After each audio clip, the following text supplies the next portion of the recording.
الرحمن الرحیم نحمده ونصلی ونسلم علی رسوله الکریم اما بعد فاعوذ باللہ من الشیطان الرجیم بسم اللہ الرحمن الرحیم یا ایہا الناس اتقوا ربکم الذی خلقکم من نفس واحدہ وخلق منها زوجها وبث منهما رجالا كثيرا ونساء واتقوا الله الذي تساءلون به والأرحام إن الله كان عليكم رقيبا وأنكحوا الأيام منكم والصالحين من عبادكم وإمائكم إن يكونوا فقراء يغنيهم الله من فضله والله واسع عليم ومن آياته أن خلق لكم من أنفسكم أزواجا لتسكنوا إليها وجعل بينكم مودة ورحمة إن في ذلك لآيات لقوم يتفكرون وقد قال النبي صلى الله عليه وسلم من أحيا سنة من سنتي قد أميتت فله أجرها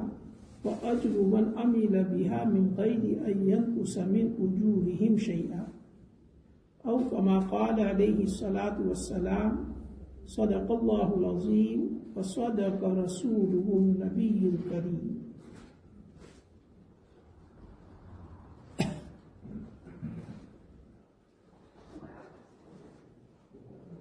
اللہ تعالیٰ نے جب اس زمین کو انسانوں سے آباد کرنا چاہا تو اللہ تعالیٰ نے آدم علیہ السلام کو پیدا فرمایا. ہم انسانوں سے پہلے یہ زمین آسمان موجود تھی اور ہم سے پہلے اللہ تعالیٰ نے جناتوں کو پیدا فرما دیا تھا. تو جنات زمین کے اوپر آباد تھے، لیکن جب ان کے گناہ شرارت بڑھ گئی تو اللہ تعالیٰ نے فرشتوں کے ذریعے سے بہت سے جناتوں کو ختم کروا دیا اور زمین کو ان سے صاف کروا دیا. اس کے بعد اللہ تعالیٰ کا ارادہ ہوا کہ انسانوں سے زمین کو آباد کریں. تو اللہ تعالیٰ نے سب سے پہلے آدم علیہ السلام کا پتلا بنایا اور پھر آدم علیہ السلام کے اندر روح ڈالی اور آدم علیہ السلام کو زندہ کیا. آدم علیہ السلام کو زندہ کرنے کے بعد اللہ تعالیٰ نے آدم علیہ السلام ہی سے ان کا جوڑا حضرت حوا علیہ السلام کو پیدا کیا. وَخَلَقَ مِنْهَا زَوْجَهَا کہ پیدا کیا ان سے ان کی بیوی کو. وَبَثَّ مِنْهُمَا رِجَالًا كَثِيرًا وَنِسَاءً اور دونوں کے ذریعے سے اللہ تعالیٰ نے بہت سے مرد عورتوں کے ذریعے سے زمین کو پھیلا دیا. تو اللہ تعالیٰ نے ہم انسانوں کو ہمارے باپ اور اماں آدم علیہ السلام حوا علیہ السلام کے ذریعے سے زمین پر آباد کیا. اگر اللہ تعالیٰ چاہتے تو جیسے آدم علیہ السلام کو پیدا کیا کہ آپ کا پتلا بنایا اور پھر روح ڈال دی، تو ایسے ہی تمام انسانوں کو اسی طرح پیدا کر سکتے تھے کہ ہر انسان کا پتلا بناتے اور پتلا بنا کر اس کے اندر روح ڈال دیتے.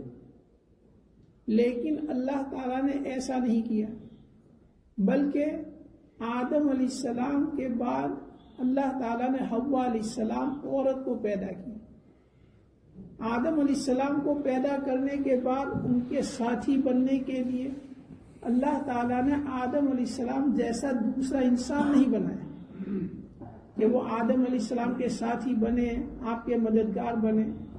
بلکہ اللہ تعالیٰ نے عورت حوا علیہ السلام کو پیدا کیا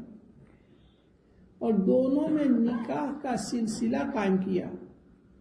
وَخَلَقَ مِنْهَا زَوْجَهَا کہ پیدا کیا ان سے ان کی بیوی کو. پھر دونوں کو جنت میں رہنے کا حکم دیا. وَيَا آدَمُ اسْكُنْ أَنْتَ وَزَوْجُكَ الْجَنَّةَ اے آدم تم بھی جنت میں رہو، تمہاری بیوی وہ بھی جنت میں رہیں. تو اللہ تعالیٰ نے اس عالم کو انسانوں سے آباد کرنے کے لیے آدم علیہ السلام حوا علیہ السلام کو ذریعہ بنایا کہ دونوں کو میاں بیوی بنائے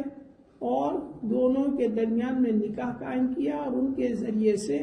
اللہ تعالیٰ نے زمین کو انسانوں سے آباد فرمایا۔ اللہ تعالیٰ نے جو چیز بھی پیدا کی، ہر چیز کے اندر کوئی نہ کوئی خاصیت خصوصیت رکھی۔ تو انسان کو عربی میں انسان کہتے ہیں، جو لفظ بنا ہے انس سے۔ انس کے معنی الفت محبت کے ہیں۔ تو انسان کے مزاج کے اندر لگاؤ تعلق رکھا ہوا ہے، انسان کے مزاج کے اندر محبت رکھی ہوئی ہے کہ قدرتی طور پر انسان کا دل دوسرے کی طرف مائل ہوتا ہے۔ ہم میں سے ہر ایک اپنے دل کو دیکھیں تو دل کے مائل ہونے کی بہت چیزیں ہیں کہ دل اس کی طرف مائل ہوتا ہے، اس کو دیکھ کر دل کو لذت آتی ہے، اس کو سوچ کر دل کو سرور ہوتا ہے۔ تو ایسی بہت سی چیزیں ہیں، لیکن ان چیزوں میں سب سے زیادہ دل کو لذت دینے والی چیز، سب سے زیادہ سکون دینے والی چیز، اور سب سے زیادہ آپس میں محبت پیدا کرنے والی جو چیز ہے، وہ میاں بیوی کا تعلق ہے۔ اللہ تعالیٰ قرآن شریف میں خصوصیت کے ساتھ اس کو بیان فرماتے ہیں، وَمِنْ آيَاتِهِ أَنْ خَلَقَ لَكُم مِّنْ أَنفُسِكُمْ أَزْوَاجًا۔ اللہ تعالیٰ کی قدرت کی نشانیوں میں سے یہ ہے کہ تم ہی سے تمہارے جوڑے، تمہاری بیویوں کو پیدا کیا۔ وَجَعَلَ وَمِنْ آيَاتِهِ أَنْ خَلَقَ لَكُم مِّنْ أَنفُسِكُمْ أَزْوَاجًا لِتَسْكُنُوا إِلَيْهَا، تاکہ تم ان سے سکون حاصل کرو۔ وَجَعَلَ بَيْنَكُمْ مَوَدَّةً وَرَحْمَةً، اور تمہارے درمیان میں محبت اور مہربانی کو پیدا کیا۔ تو بہت سی چیزیں ہیں جس کی طرف انسان کا دل مائل ہوتا ہے، دل میں اس کی محبت ہوتی ہے، اس سے لذت حاصل ہوتی ہے، لیکن ان تمام چیزوں میں سب سے بڑھ چڑھ کر جو سکون کی چیز ہے اور سب سے زیادہ جو محبت کی چیز ہے، وہ میاں بیوی کا تعلق ہے، جو نکاح کے ذریعے سے قائم ہوتا ہے۔ تو اللہ تعالیٰ اس عالم کو، ہر ایک انسان کو الگ الگ پیدا کر کے بھی آباد فرما سکتے تھے، لیکن اس طرح کرنے میں آپس میں لگاؤ تعلق نہ ہوتا، جو نکاح کے ذریعے سے میاں بیوی کے درمیان میں قائم ہوتا ہے، اور پھر نکاح کے ذریعے سے جو اولاد ہوتی ہے ایک سلسلہ بنتا ہے کہ باپ کو بیٹے سے کتنا تعلق ہوتا ہے، ماں کو اولاد سے کتنا تعلق ہوتا ہے، اولاد کو ماں باپ سے کتنا تعلق ہوتا ہے۔ تو یہ اسی نسبت کی وجہ سے ہے کہ نکاح کے ذریعے سے اولاد پیدا ہوتی ہے۔ تو نکاح کے ذریعے سے ایک تو مرد عورت کے درمیان میں آپس میں تعلق، ایک دوسرے کی ہمدردی، ایک دوسرے کی خیر خواہی، یہ قدرتی چیز ہے۔ نکاح سے پہلے مرد عورت اجنبی ہے، کوئی آپس میں تعلق نہیں۔ اگر اس کے کوئی درد تکلیف کی بات سنتے ہیں تو ایک انسان ہونے کی حیثیت سے، مسلمان ہونے کی حیثیت سے دل کو کچھ لگتا ہے، لیکن وہ اتنا نہیں لگتا کہ جیسے اپنے کو وہ درد تکلیف پیش آئے۔ کسی غیر عورت کے بارے میں سنے کہ بیمار ہو گئی، کینسر ہو گیا، ہاسپٹل میں ہے، تو دل کو تھوڑا افسوس ہوتا ہے، دل کو ایک غم ہوتا ہے، لیکن اتنا نہیں کہ خدا نہ خواستہ اپنی بیوی کے بارے میں سنے کہ اپنی بیوی کو کینسر ہو گیا ہے۔ تو یہ قدرتی چیز اللہ تعالیٰ نے یہ میاں بیوی کے تعلق کے درمیان میں رکھی ہوئی ہے کہ دونوں کے درمیان میں مرد کو بیوی کی فکر ہوتی ہے، مرد بیوی کا ہمدرد ہوتا ہے، اس کی تکلیف اپنی تکلیف، اور بیوی کو شوہر کی فکر ہوتی ہے اور شوہر کی راحت اپنی راحت، شوہر کی تکلیف اپنی تکلیف۔ یہ امر طبعی ہے، قدرتی چیز ہے۔ تو اسی لیے اللہ تعالیٰ نے آدم علیہ السلام، حوا علیہ السلام کو پیدا فرما کر دونوں میں نکاح قائم کیا، لفظی زوج کا استعمال کیا شروع سے ہی، اور وہی سلسلہ اللہ تعالیٰ نے آدم علیہ السلام کی اولاد میں قائم فرمایا۔ اس کا ہم کو حکم بھی دیا، وَأَنكِحُوا الْأَيَامَ مِنكُمْ، کہ نکاح کرا دیا کرو تمہارے بے نکاحوں کا۔ تو جن کے اوپر اولیاء موجود ہے، جن کے ماں باپ دادا دادی موجود ہیں، تو یہ ان کی ذمہ داری ہے کہ اپنے چھوٹوں کا نکاح، لڑکے ہو لڑکیاں ہو تو وہ ان کا نکاح کرا، اور خود وہ ایسی عمر کو پہنچ گئے ہیں کہ ان کے اوپر کوئی نہیں، باپ دادا نہیں ہے، خود بڑی عمر کے ہیں اور وہ نکاح کے قابل ہیں، تو فَانكِحُوا مَا طَابَ لَكُمْ، خود نکاح کر لیا کرو۔ تو جن کے اوپر اولیاء موجود ہے، ماں باپ ہے، دادا دادی اپنے بڑے ہیں، تو بڑوں کے ذریعے سے چھوٹوں کا نکاح کرا دینا، اور جس کے اوپر کوئی بڑا نہیں ان کو خود حکم ہے فَانكِحُوا مَا طَابَ لَكُم، نکاح کرو جو تمہیں پسند آئے۔ تو بہرحال نکاح یہ ایک ایسی چیز ہے کہ اس کے ذریعے سے مرد عورت کے درمیان میں ایک گہرا تعلق پیدا ہوتا ہے۔ اللہ تعالیٰ نے قدرتی طور پر یہ بات میاں بیوی کے درمیان میں رکھی ہوئی ہے۔ تو عام طور پر معاشرے کے اندر جب لڑکا لڑکی جوان ہوتے ہیں تو ان کے بارے میں تو سوچ ہے ہی، فکر ہے بھی کہ بھئی لڑکا جوان ہو گیا، لڑکی جوان ہو گئی، ان کا نکاح کرانا چاہیے۔ لیکن اب کچھ حالات ہم دیکھ رہے ہیں کہ لڑکے لڑکی کی عمر بڑھتی چلی جا رہی ہے۔ حضور صلی اللہ علیہ وسلم نے نکاح کا معیار بلوغ کو بتلایا ہے کہ لڑکا لڑکی بالغ ہو جائیں تو اس وقت ماں باپ کی ذمہ داری ہے کہ ان کا نکاح کرا دیں، کہ جب بچہ پیدا ہو تو اس کا اچھا نام رکھے، جب سمجھ کے قابل ہو تو اس کو قرآن شریف پڑھائے، اور جب بالغ ہو جائے تو ان کا نکاح کرا دے۔ بالغ ہو گیا اور ماں باپ نے نکاح نہیں کرایا اور لڑکے نے کوئی غلطی، لڑکی نے کوئی غلط کام کیا، تو اس کا وبال ماں باپ کے اوپر پڑے گا، اولیاء کے اوپر پڑے گا، کرنے والے پر تو پڑے گا ہی، وہ بالغ ہو چکا ہے، لیکن ماں باپ نے اپنی ذمہ داری پوری نہ کرنے کی وجہ سے یہ حالت پیش آئی، غلط کام کا ارتکاب انہوں نے کیا، تو ماں باپ کے اوپر بھی اس کا گناہ۔ تو شریعت نے جو معیار بنایا ہے وہ بلوغ ہے۔ اب آج کل کے بچے بالغ ہونے کے وقت اتنے سمجھدار نہیں ہوتے، لیکن پھر بھی جلد سے جلد بالغ ہونے کے بعد ان کے نکاح کی فکر۔ تو بہرحال کہ جو جوان لڑکا لڑکے اس کے بارے میں تو کچھ یہ خیال ہے کہ بھئی جوان ہو گئے نکاح کرانا چاہیے، لیکن شریعت کے اندر بے نکاح وَأَنكِحُوا الْأَيَامَ، ایّم کہتے ہیں جو بے نکاح ہو، چاہے بالکل اس کا نکاح ہی نہیں ہوا یا پہلے نکاح ہو چکا ہے لیکن اب نکاح میں نہیں ہے، یا تو آپس میں طلاق کی نوبت آ گئی ہے، یا بیوہ ہو گئے، شوہر بیوی میں سے کسی ایک کا انتقال ہو گیا، تو ایّم میں یہ دونوں باتیں داخل ہیں۔ تو عام طور پر ہمارے معاشرے میں ہم دیکھتے ہیں کہ ایک مرتبہ نکاح ہونے کے بعد اگر وہ پہلا نکاح کسی وجہ سے ختم ہو جاتا ہے تو دوسری مرتبہ نکاح کے لیے آمادہ نہیں ہوتے، تیار نہیں ہوتے، خود لڑکا لڑکی بھی اور گھر والے بھی اس کی طرف توجہ نہیں کرتے۔ تو یہ اسلام کی تعلیم کے خلاف ہے۔ اسلام کی تعلیم نکاح کی ہے، چاہے پہلی مرتبہ ہو یا ایک مرتبہ ہونے کے بعد۔ اور ہم اس کے نمونے دیکھیں تو عرب کے اندر تو یہ خیال تصور تک ہی نہیں تھا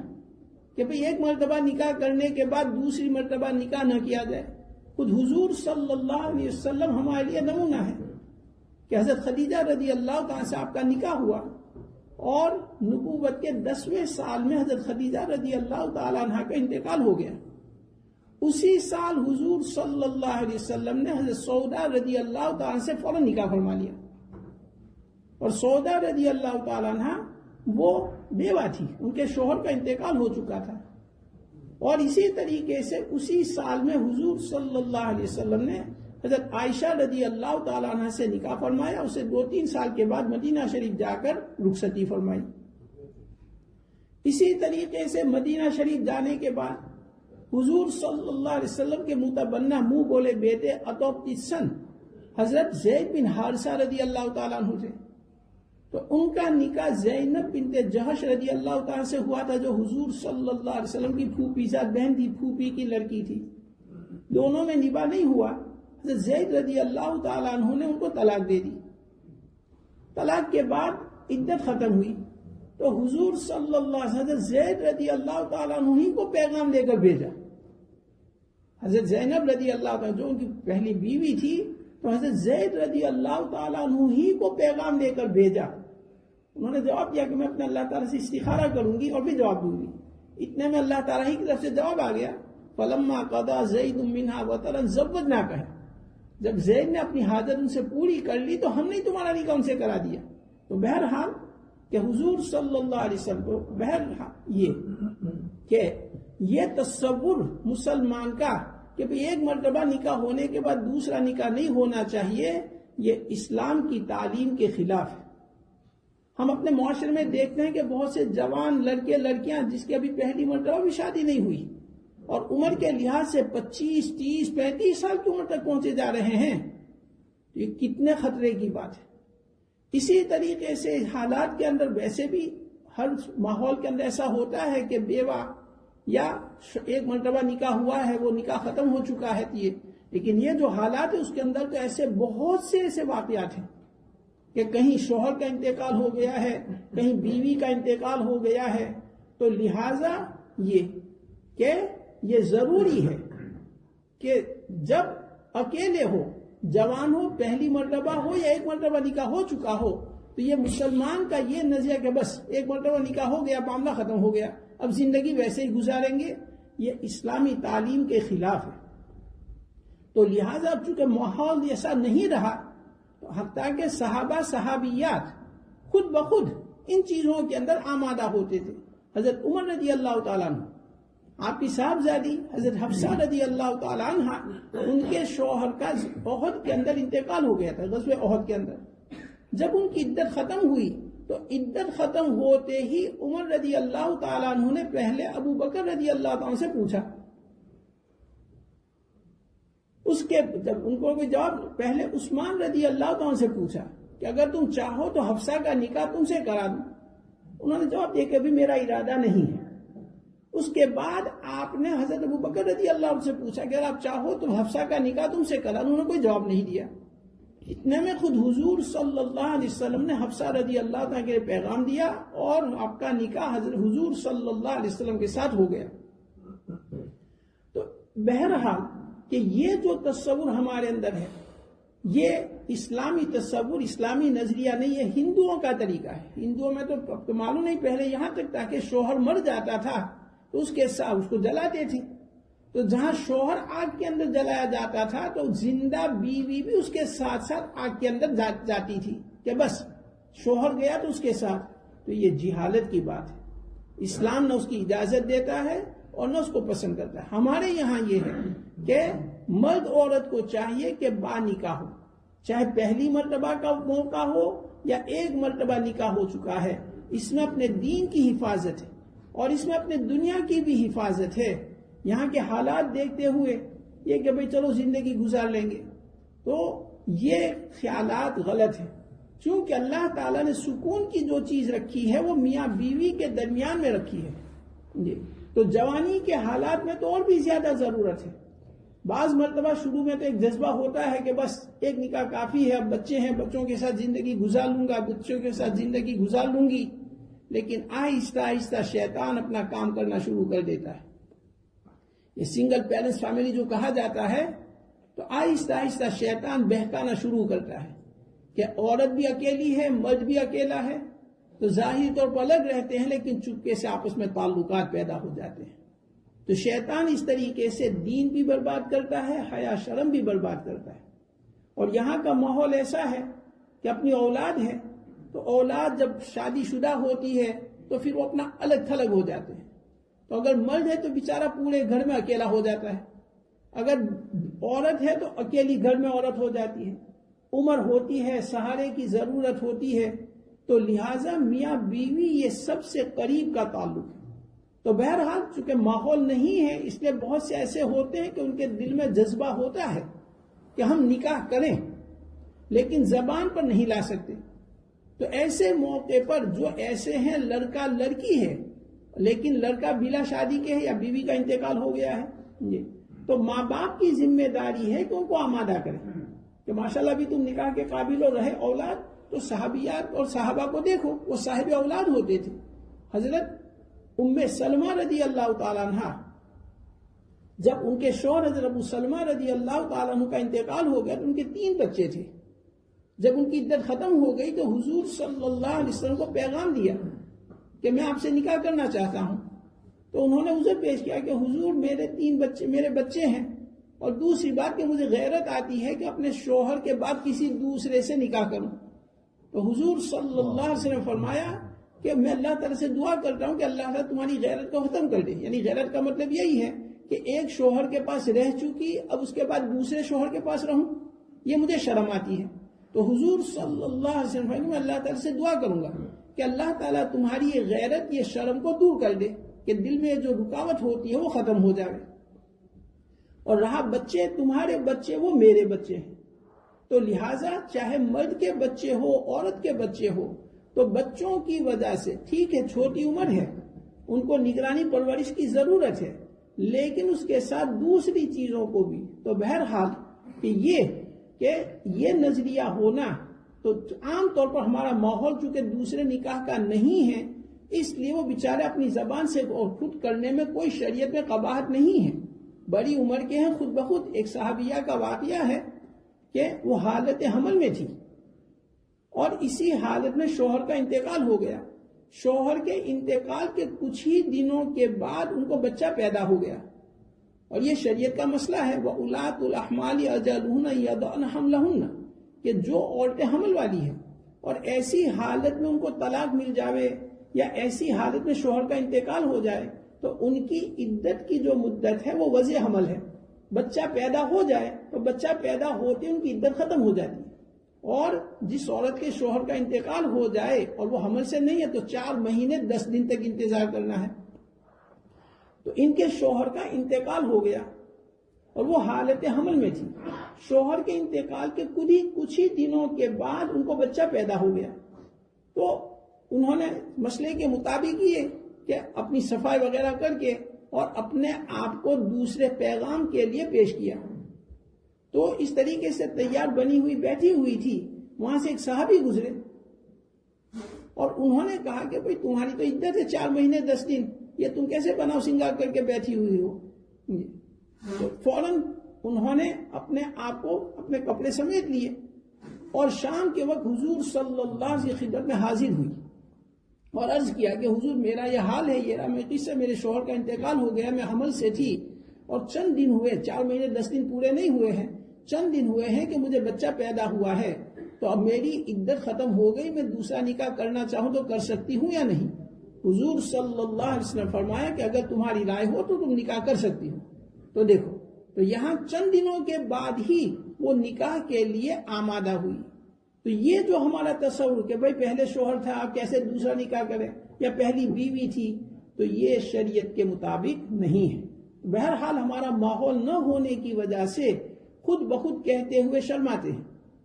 اور خود کہتے ہوئے شرماتے ہیں، نکاح نہیں کرتے، لیکن آہستہ آہستہ شیطان اپنی چال چلتا ہے اور ظاہراً تو بے نکاح ہے، ظاہراً تو سنگل ہے، لیکن مرد بھی غلط کاری میں مبتلا ہو جاتا ہے یا ہو جانے کا اندیشہ ہے، اور عورت بھی غلط کاری میں مبتلا ہو جاتی ہے، مبتلا ہونے کا اندیشہ. کتنا بھاری گناہ ہوتا ہے،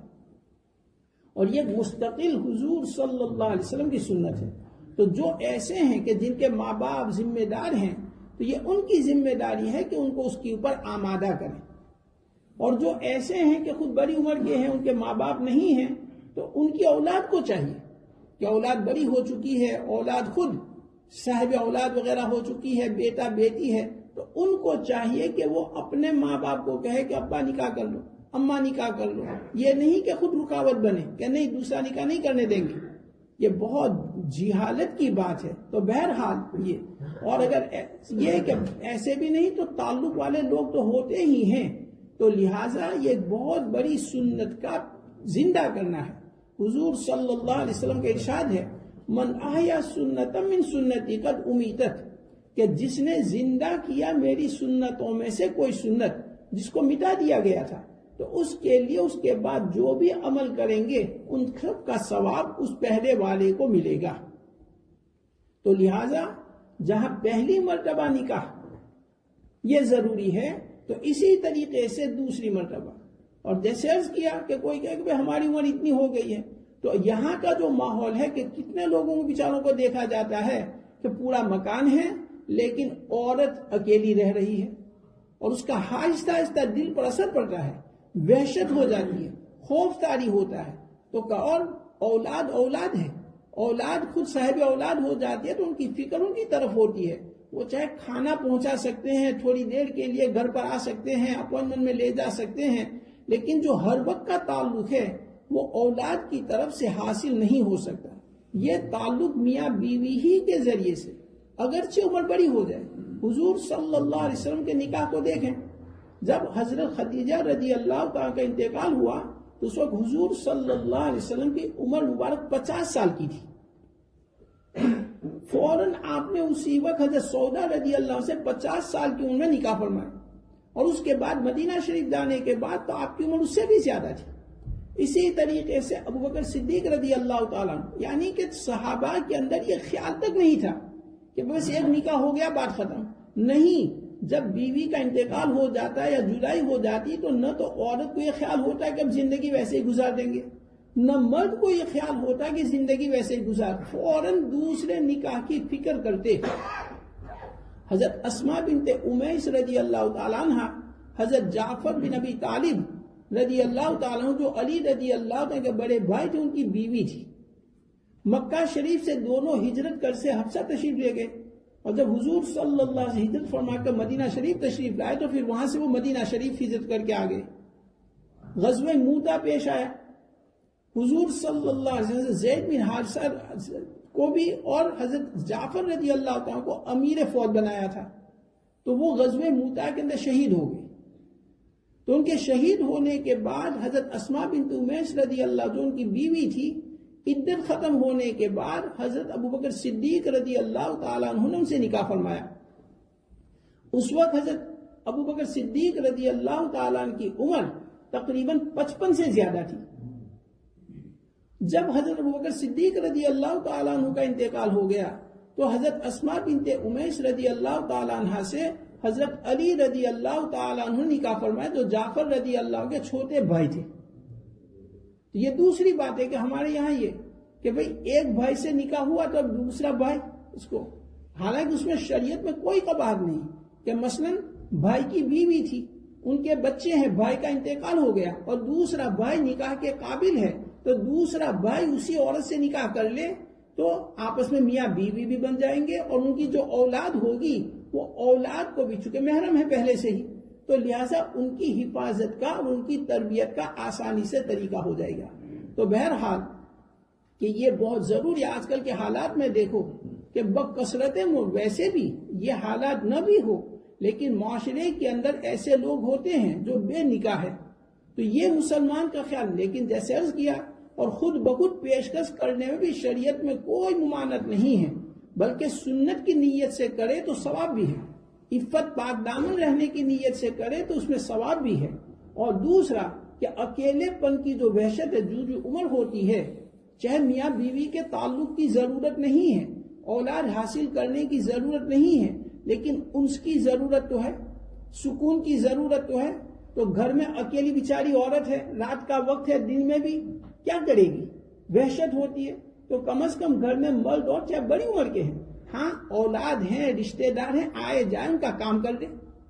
لیکن یہ کہ بس اکیلے رہیں گے اور بچے کام کر دیں گے، یہ کافی نہیں ہے، یہ شریعت کے مطابق نہیں ہے۔ تو بہرحال اگر خدا نہ خواستہ ہم میں سے کوئی ایسے ہیں کہ خود ایسی حالت میں ہیں، یا ہمارے عزیز رشتہ دار ایسے ہیں،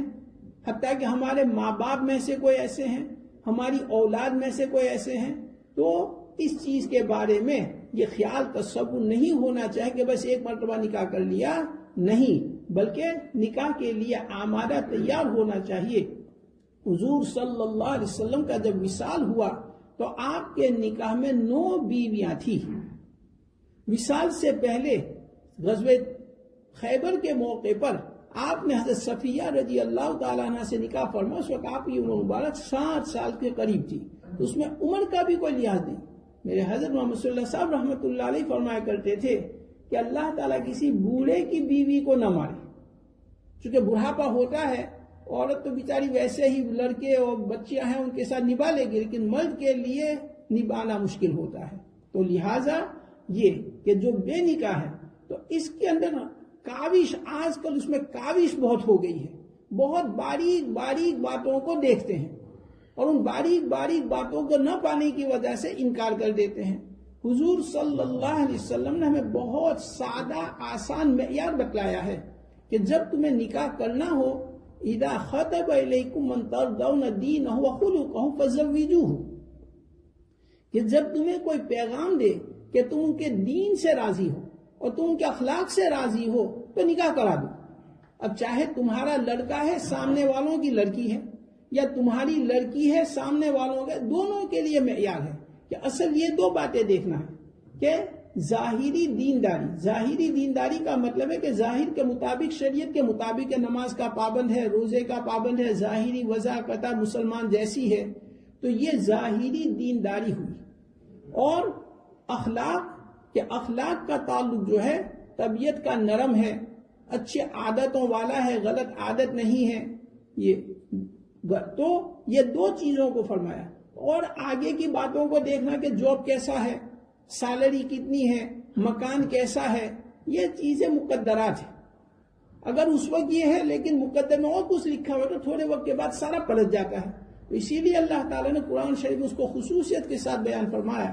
وَأَنْكِحُوا الْأَيَامَ مِنْكُمْ وَالصَّالِحِينَ مِنْ عِبَادِكُمْ إِنْ يَكُونُوا فُقَرَاءَ يُغْنِيهِمُ اللَّهُ مِنْ فَضْلِهِ. کہ اگر تمہیں فقر کی فکر ہے کہ بھئی کھلاؤں گا کہاں سے اور کیسے ہوگا، تو اللہ تعالیٰ وعدہ فرماتے ہیں کہ جب تمہاری نیت عفت، پاک دامنی، دین، حیا، شرم کی حفاظت کی ہے نکاح کرنے سے، تو ان یکونوا فقراء، اگر یہ نکاح کرنے والے فقیر غریب بھی ہوں گے، یغنیہم اللہ من فضلی، اللہ تعالیٰ اپنے فضل سے ان کو غنی فرما دیں گے. تو آج کل یہی کہ بھئی اپنے پیروں پر کھڑا ہو جاؤں، یہ تو پیروں پر کھڑے ہوتے عمر پر عمر گزر جاتی ہے، نہ مکان کا کوئی انتظام. اس کے برخلاف ہم دیکھتے ہیں کہ بھئی ماں باپ کے گھر میں رہتے ہوئے نکاح کر لیا، تو ایک نکاح ہونے کے بعد ایک دو بچے ہوتے ہیں تو خود ماں باپ کو بھی فکر ہوتی ہے، اللہ تعالیٰ اس کی برکت سے گھر کا انتظام کر دیتے ہیں.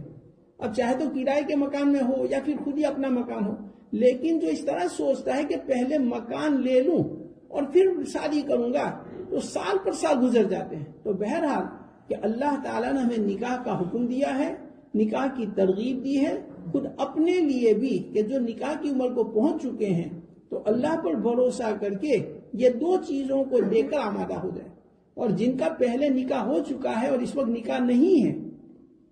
تو وہ اس بات پر نہ مطمئن ہو جائیں کہ بس اب زندگی ایسے ہی